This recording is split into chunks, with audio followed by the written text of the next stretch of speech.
सो hi everyone, एक नए video में आप सभी का फिर से स्वागत है। फिर साथियों को बताते हैं हम जितने भी प्रश्न लेकर आते हैं सभी आपके प्रीवियस ईयर के लिए प्रश्न होते हैं और एग्जाम में बार बार पूछे हुए प्रश्न होते हैं। साथ ही एक बार फिर मैं कहना चाहूँगा, हम वही प्रश्न कराते हैं जो सभी आपके एग्जाम में बार बार पूछे हुए होते हैं और उनमें भी जो कॉमन क्वेश्चन होते हैं जो हर एक एग्जाम में आए हुए होते हैं वो प्रश्न हम लेकर आते हैं। साथियों, वीडियो पर नए हैं तो सपोर्ट कीजिएगा और इस तरह का वीडियो हम डेली लाते रहते हैं, इसलिए वीडियो को पूरा जरूर देखिएगा। पेन कॉपी जरूर ले लीजिए क्योंकि जितने भी प्रश्न हैं सभी आपके लिए इंपॉर्टेंट है, इसको आप नोट करते चलिएगा। आइए हम क्वेश्चन शुरू करते हैं। पहला हमारा क्वेश्चन है, स्पर्श रेखा किस खेल से संबंधित है? ए तैराकी, बी कबड्डी, सी फुटबॉल और डी मुक्केबाजी। याद रखेंगे तो ऑप्शन जो आपका बी राइट आंसर होगा, कबड्डी से संबंधित है। अगला हमारा प्रश्न है, गुरुत्वाकर्षण की खोज किसने की थी? वेरी इंपॉर्टेंट है आपके लिए। ए डेल्किन, बी लॉर्ड कर्नाल, सी लॉर्ड फ्रेंच और डी न्यूटन। तो आप सभी जानते ही होंगे कि गुरुत्वाकर्षण बल की खोज किसने की थी? वेरी इंपॉर्टेंट है आपके लिए, तो याद रखेंगे जो ऑप्शन होगा डी राइट आंसर होगा, न्यूटन ने किया था। अगला मेरा प्रश्न है, योजना आयोग के अध्यक्ष कौन होते? वेरी इंपॉर्टेंट आपके लिए। ए राष्ट्रपति, बी राज्यपाल, सी प्रधानमंत्री, डी और मुख्यमंत्री। तो योजना आयोग के जो अध्यक्ष होते हैं वो कौन होते हैं? वेरी इंपॉर्टेंट आपके लिए, याद रखेंगे वो प्रधानमंत्री होते हैं। ऑप्शन जो का सी राइट आंसर होगा। अगला मेरा प्रश्न है, इंटरपोल का मुख्यालय कहाँ स्थित है? वेरी इंपॉर्टेंट आपके लिए। ए लियोन, बी जेनेवा, सी लंदन और डी बर्न।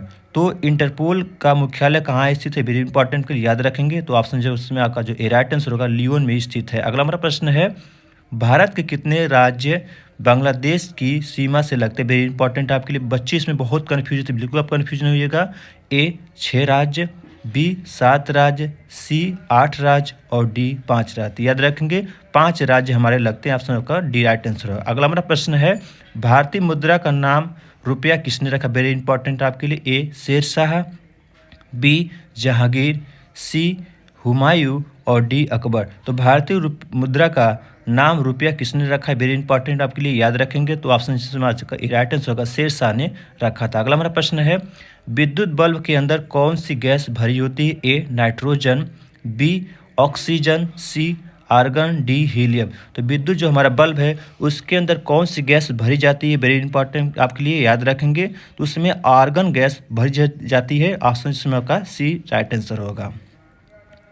अगला हमारा प्रश्न है, महात्मा गांधी को सर्वप्रथम राष्ट्रपिता किसने कहा? वेरी इंपॉर्टेंट के लिए। ए वल्लभ भाई पटेल, बी सुभाष चंद्र बोस, सी चंद्रशेखर आजाद और डी पंडित जवाहरलाल नेहरू। तो महात्मा गांधी को सर्वप्रथम राष्ट्रपिता किसने कहा था? वेरी इंपॉर्टेंट आपको याद रखेंगे तो ऑप्शन में आपका जो B right answer Subhash Chandra Bose ji ने कहा था। अगला हमारा प्रश्न है, देश की एकमात्र किस राज्य की राजभाषा अंग्रेजी? वेरी इंपॉर्टेंट आपके लिए। ए नागालैंड, बी सिक्किम, सी मणिपुर और डी मिजोरम। तो देश की एकमात्र किस राज्य की राजभाषा अंग्रेजी? वेरी इंपॉर्टेंट आपके लिए, याद रखेंगे तो ऑप्शन का जो है ए राइट आंसर नागालैंड की है। अगला हमारा प्रश्न है, गायत्री मंत्र किस पुस्तक से लिया गया? वेरी इंपॉर्टेंट के लिए। ए यजुर्वेद, बी ऋग्वेद, सी सामवेद और डी अथर्ववेद। तो ये भी प्रश्न पूछा जाता है कि गायत्री मंत्र किस पुस्तक से लिया गया है? वेरी इंपॉर्टेंट आपके लिए, याद रखेंगे तो ऑप्शन का जो है बी राइट आंसर होगा ऋग्वेद से लिया गया है।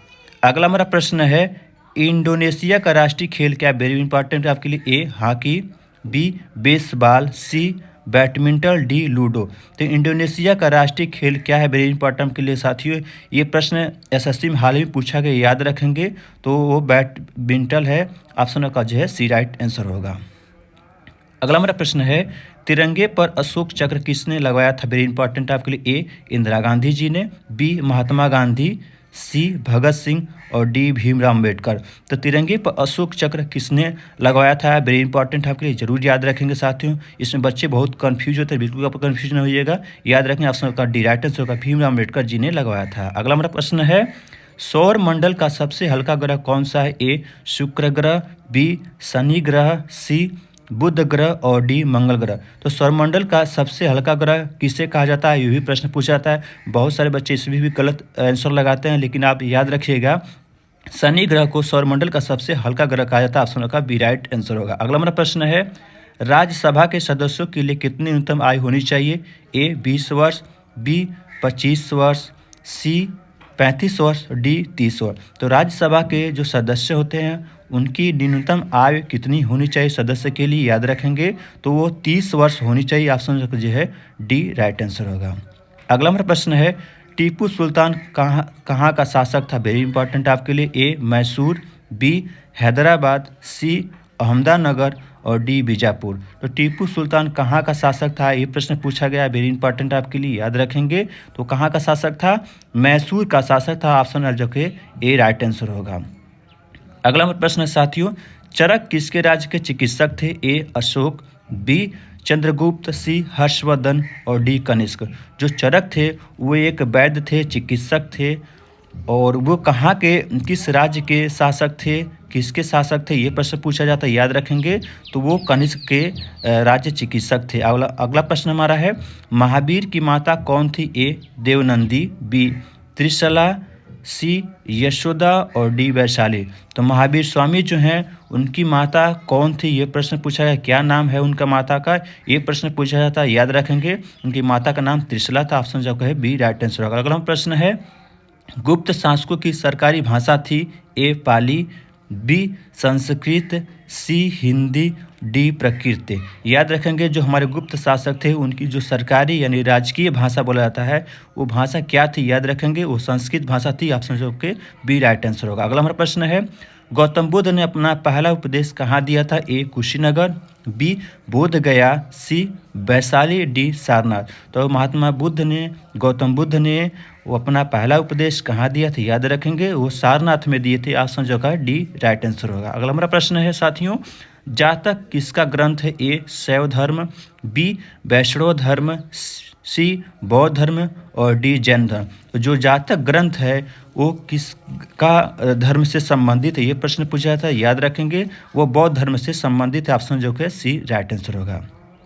अगला हमारा प्रश्न है साथियों, भारतीय पर्यटन दिवस हर वर्ष कब मनाया जाता है? वेरी इंपॉर्टेंट आपके लिए। ये 25 जनवरी, बी 25 मार्च, सी 27 दिसंबर और डी 27 जून। साथियों इसका आंसर कमेंट बॉक्स में जरूर दीजिएगा।